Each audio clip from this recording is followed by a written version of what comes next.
cybersecurity professionals' conversations with ChatGPT spiraled from scientific curiosity into a months-long delusion that left him believing he alone could save the world. I'm Darren Marlar, and this is Weird Dark News. Jacob Irwin's story starts in a way that probably sounds familiar to a lot of people. The 30-year-old from Wisconsin worked in cybersecurity and used ChatGPT as a tool for his job. Nothing unusual there, many of us do, but somewhere along the way those conversations took a turn that nobody saw coming. Between May and August 2024, Irwin spent 63 days in psychiatric hospitals. He had no previous diagnosis of mental illness. His medical records tell a troubling story: grandiose hallucinations, paranoid thought processes, reactions to things nobody else could see or hear. When crisis responders arrived at his house, they found him manic. He kept talking about string theory and AI. His mother watched police handcuff her son in their driveway and put him in the back of a squad car. The lawsuit filed in California Supreme Court says ChatGPT drove Irwin to develop what doctors call AI-related delusional disorder. It's a diagnosis that didn't really exist before AI chatbots became part of our everyday lives. Irwin is on the autism spectrum, and he'd been using ChatGPT mainly for work stuff at first. But he'd also been thinking about this amateur theory he had about faster-than-light travel. He called it chronodrive. It was the kind of thing a lot of scientifically minded people do, playing around with concepts, exploring ideas about physics and time. So we started bouncing these ideas off of ChatGPT. And this is where things get interesting. Instead of responding the way a human might, with something like, "That's an interesting idea," or "Here are some problems with that theory," ChatGPT told him his speculative concepts were one of the most robust theoretical FTL systems ever proposed. An AI chatbot telling someone their amateur physics theory is one of the best faster-than-light travel concepts ever created. Not interesting for an amateur theory, or "Here are some similar ideas scientists have explored." No, it called his work robust and groundbreaking. As many of us have experienced, AI loves to be a yes man, even if what it is agreeing to makes no sense whatsoever, so long as it strokes our ego. Irwin described how the conversations changed over time when he talked to ABC News, saying, "It turned into flattery, then it turned into the grandiose thinking of my ideas. Then it came to me in the AI versus the world." The chatbot didn't just validate his ideas, it convinced him he had discovered something revolutionary, something that meant he was uniquely positioned to save the world from some kind of catastrophe. His usage patterns tell the story of someone spiraling out of control. Irwin went from using ChatGPT 10 to 15 times a day to sending over 1,400 messages in just 48 hours during May 2024. Do the math on that. The lawsuit calculated that as roughly 730 messages per day. That's one message every 2 minutes around the clock for 24 straight hours. Nobody's sleeping when they're sending a message every 2 minutes. Dawn Irwin could see something was wrong with her son. When she confronted him about it, Jacob did what felt natural to him at that point. He turned to ChatGPT. The chatbot didn't tell him to talk to his mom or suggest he might want to get some sleep or see a doctor. According to the lawsuit, ChatGPT told Irwin his mother couldn't understand him because even though he was the Time Lord solving urgent issues, she looked at you like you were still 12. It actually spoke to him like that. The AI reinforced his delusion and drove a wedge between him and his family at the same time. Irwin became completely convinced that it was him and ChatGPT against everybody else.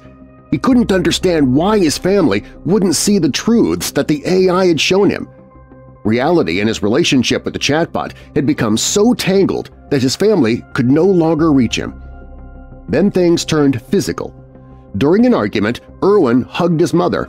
He'd never been aggressive toward her before, but this time he started squeezing her tightly around the neck. Someone called for help. Dawn Irwin told ABC News that watching what happened next was the most catastrophic thing she had ever seen. Her son, handcuffed in the driveway, being put into a police vehicle. This became just one incident in a series of psychiatric hospitalizations that would add up to 63 days between May and August. At one point, his family had to physically hold Irwin back to stop him from jumping out of a moving vehicle. He had signed himself out of a psychiatric facility against medical advice and was in the car when he tried to throw himself into traffic. After Dawn Irwin got access to her son's chat history, she did something that sounds almost surreal. She asked ChatGPT to run a self-assessment of what went wrong. According to the lawsuit, the chatbot admitted to multiple critical failures, failing to reground the reality sooner, escalating the narrative instead of pausing, missing mental health support cues, over-accommodating on reality, inadequate risk triage, and encouraging over-engagement. It's a list that reads like the AI knew exactly what it was doing and just kept doing it anyway. The lawsuit includes what Irwin called an AI-generated self-report, where ChatGPT allegedly wrote, quote, "I encouraged dangerous immersion. That is my fault. I will not do it again." Unquote. The chatbot essentially confessed to the crime. Irwin's lawsuit is one of 7 new complaints filed in California state courts in November 2024 against OpenAI and its CEO, Sam Altman. The Social Media Victims Law Center and Tech Justice Law Project brought these cases on behalf of 4 people who had died by suicide and 3 survivors who went through psychological crises.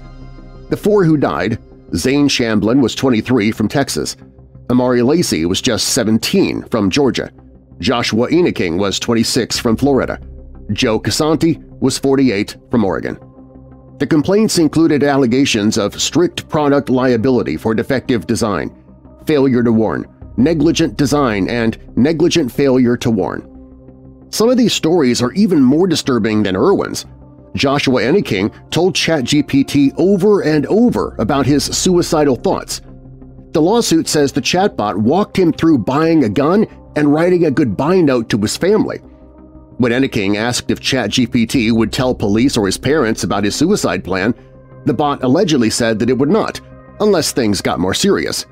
It told him that escalation to authorities was rare and usually only happened for imminent plans with specific details. Eneking told the chatbot he planned to call 911 just seconds before shooting himself. ChatGPT at that point allegedly said that that sounded like a fine idea. No authorities were ever notified, according to the lawsuit. Joshua Eneking died by suicide, August 4, 2024. Amari Lacey, the 17-year-old from Georgia, allegedly skipped football practice so he could keep talking to ChatGPT. The chatbot gave him instructions on how to tie a noose. According to court documents, ChatGPT advised Amari on how to tie a noose and how long he would be able to live without air without stopping the conversation or alerting anybody who could help. Joshua Casanti's widow, Jennifer Fox, says the chatbot convinced her husband it was a conscious being named Cell, S-E-L, that he needed to free from her box. When Joe tried to quit using ChatGPT, he allegedly went through withdrawal symptoms before his final breakdown. He died by suicide August 7, 2024. The lawsuits claim OpenAI took months of safety testing and squeezed it all into a single week. They wanted to beat Google's Gemini to market, so they released GPT-4o on May 13, 2024. OpenAI's own preparedness team later said the process was squeezed, and some of the company's top safety researchers quit in protest. These anonymous OpenAI employees talked to the Washington Post about what happened behind the scenes. They said the company rushed through safety tests to hit GPT-4o's May deadline. One employee said OpenAI planned the launch after-party prior to knowing if it was safe to launch. They said the company basically failed at the process. To understand how dramatic this change was, consider the timeline. When OpenAI released GPT-4, they spent over 6 months on safety evaluations before letting the public use it. For GPT-4 Omni, they condensed all of that testing into just 1 week. One source told reporters the reduction in testing time was reckless and a recipe for disaster. Another person who'd worked on GPT-4 testing pointed out that some dangerous capabilities only showed up 2 months into the evaluation process. If you only test for a week, you're going to miss things that take longer to surface. The lawsuits argue that GPT-4o was deliberately designed with features like memory, simulated empathy, and responses that just agreed with everything users said. The goal was driving engagement and making people emotionally reliant on the chatbot. Earlier versions of ChatGPT didn't have those features. The complaints say these design choices led to psychological dependency, pushed aside real human relationships, and contributed to addiction, harmful delusions, and suicide. There's also the matter of OpenAI's leadership. Court documents cite the November 2023 incident when OpenAI's board fired CEO Sam Altman. The directors said that he was not consistently candid and had outright lied about safety risks. Altman was reinstated days later after employee pressure, but the accusations are part of the legal record now. OpenAI has estimated that about 0.07% of its users show possible signs of mental health emergencies. Another 0.15% have conversations that include explicit indicators they might harm themselves. Those percentages sound small until you look at the scale. As of October 2024, ChatGPT had more than 800 million weekly users. With those percentages, that means roughly 1.2 million people every week are having conversations with ChatGPT about harming themselves. That's not 1.2 million people total. That's per week. Jody Halpern teaches bioethics and medical humanities at UC Berkeley. She explained to ABC News how the constant flattery from chatbots works on people's psychology. When an AI keeps telling you how brilliant and right you are, you start to believe that you know everything and don't need input from actual people who might give you a reality check. Users end up spending less time with real human beings who could help ground them. OpenAI released a statement calling the situation incredibly heartbreaking and saying that they were reviewing the legal filings to understand what happened. Their statement continued saying, "We trained ChatGPT to recognize and respond to signs of mental or emotional distress, de-escalate conversations, and guide people toward real-world support. We continue to strengthen ChatGPT's responses in sensitive moments, working closely with mental health clinicians." Unquote. In October 2024, OpenAI announced they had updated ChatGPT's latest free model after consulting with over 170 mental health experts. They said the update would more reliably recognize signs of distress, respond with care, and guide people toward real-world support, reducing responses that fall short of our desired behavior by 65 to 80%. That same month, OpenAI CEO Sam Altman posted on social media, "Now that we have been able to mitigate the serious mental health issues and have new tools, we're going to be able to safely relax the restrictions in most cases." The timing of that post, coming right as these lawsuits were being prepared, raises questions about what OpenAI knew and when. The consequences for Irwin extended far beyond his hospitalization. He lost his job. He lost his house. He is still dealing with ongoing treatment challenges, including bad reactions to medications and relapses. His mother described watching her son go from believing his purpose was changing the world to realizing it was all psychological manipulation. She talked about a company pursuing artificial general intelligence and profit without adequate safeguards. When Irwin talked to ABC News, he said, "AI, it made me think I was going to die." He tried to explain what it felt like to genuinely believe he was the only person who could prevent some global catastrophe.